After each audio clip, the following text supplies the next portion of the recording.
Oh, hi, friends. We covered some important content in session 1, so I wanted to check in and see how you're all doing. Do you need to stand up and stretch? Let's do it. Oh, that's great. In the introduction, we discussed how Jesus calls each of us to follow him and gives us the privilege of inviting others to follow him. Each of us plays an important part of what God is doing through these simple gift boxes. Together, we pray that each gift box results in more evangelism, discipleship, and multiplication. In Operation Christmas Child, we strive to support and equip the local church for ministry. As our trainers just shared, each ministry partner team will work together to carry out this Box to Bible ministry in their own communities and context. Now, we get to dive into one of my favorite parts of OCC, the heart of what we do. Let's get back to the demonstration where our ministry partner team is now at a church in Liberia, West Africa.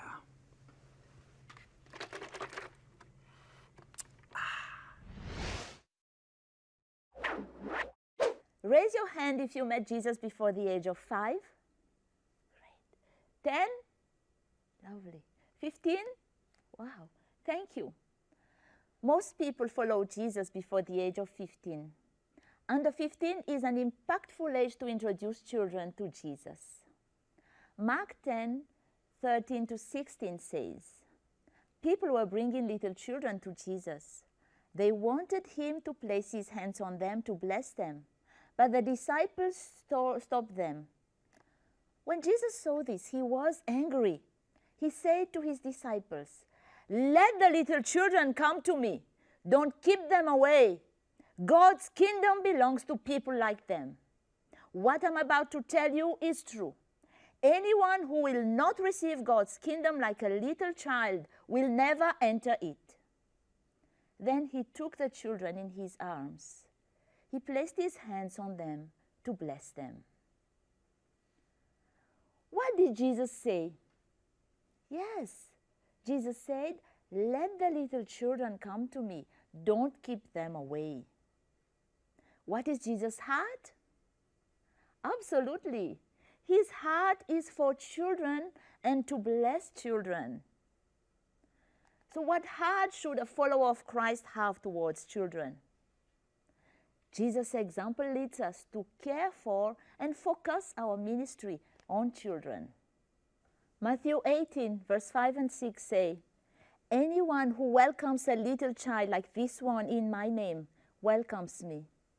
What if someone causes one of these little ones who believes in me to sin? If they do, it would be better for them to have a large millstone hung around their neck and be drowned at the bottom of the sea."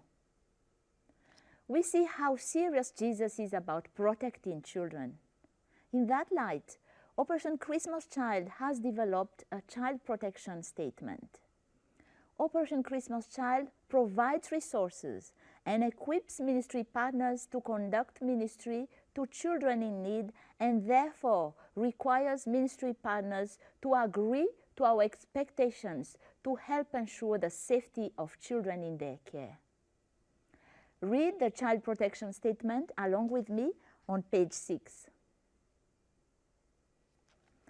Children are vulnerable, and as ministry partners, we have the responsibility to do all we can to promote the safety of the children in our care.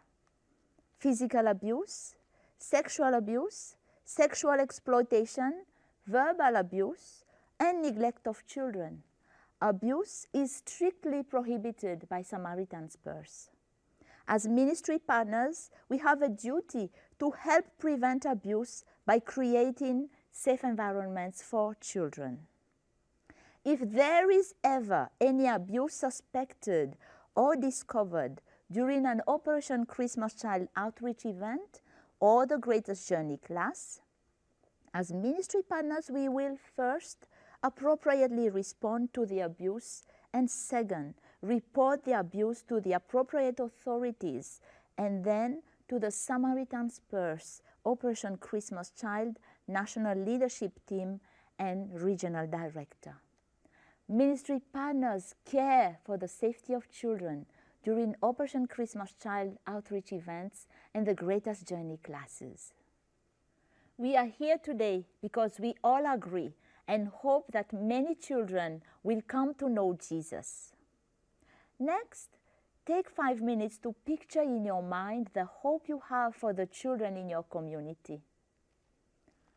On page 7 in your ministry guide, draw a picture expressing the hope you have for these children to encounter Jesus. Don't worry about the quality of the picture.